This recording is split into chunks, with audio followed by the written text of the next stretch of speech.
उदाहरण में श्री रमण महर्षि बताते हैं कि आत्म साक्षात्कार का उनका अनुभव शब्दों में कहने लायक नहीं था। हालांकि उस समय उन्हें पहले से ही आत्म साक्षात्कार हो चुका था। फिर भी उन्होंने अपने अनुभव का वर्णन उस चीज़ के रूप में नहीं किया जो हमेशा बदलता रहता है, जो क्षणिक है और जो कभी नहीं बदलता, जो शाश्वत है, जैसा कि अक्सर पारंपरिक रूप से किया जाता है। बाद में जब दूसरों को धर्म ग्रंथ पढ़ते हुए सुना तो क्या उन्हें एहसास हुआ कि उनकी स्थिति का अनुभव और विश्लेषण उससे पहले दूसरों ने भी किया था और उनकी पारंपरिक व्याख्या ने उनके अपने अनुभव का वर्णन किया। इसका दूसरा पक्ष यह है कि सत्य की अभिव्यक्ति केवल क्षणिक और शाश्वत के संदर्भ में ही नहीं होती और बोध को व्यक्त करने के संभावित रूप से कई अन्य गैर पारंपरिक तरीके भी हैं। श्री रमण महर्षि अक्सर कहा करते थे कि मौन सबसे बड़ी चीज़ है।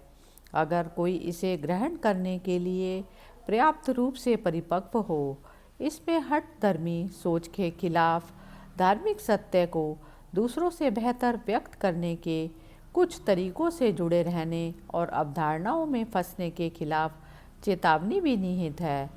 यदि आप सोचते हैं कि सत्य को व्यक्त करने का एक विशेष तरीका है जो अन्य सभी से बेहतर है, तो सावधान हो जाइए।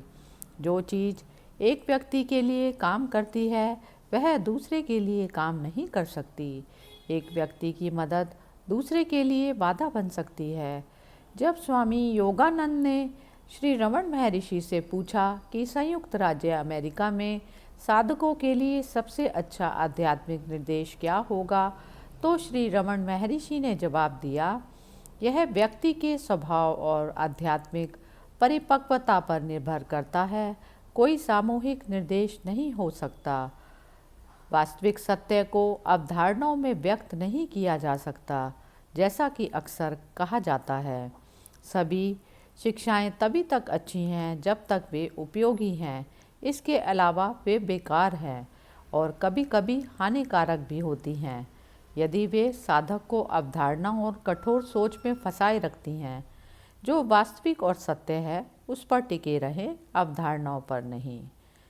यह श्री रमण महर्षि का उपदेश था। आखिरकार जो भी कुछ सीखा गया है उसे भूलना होगा।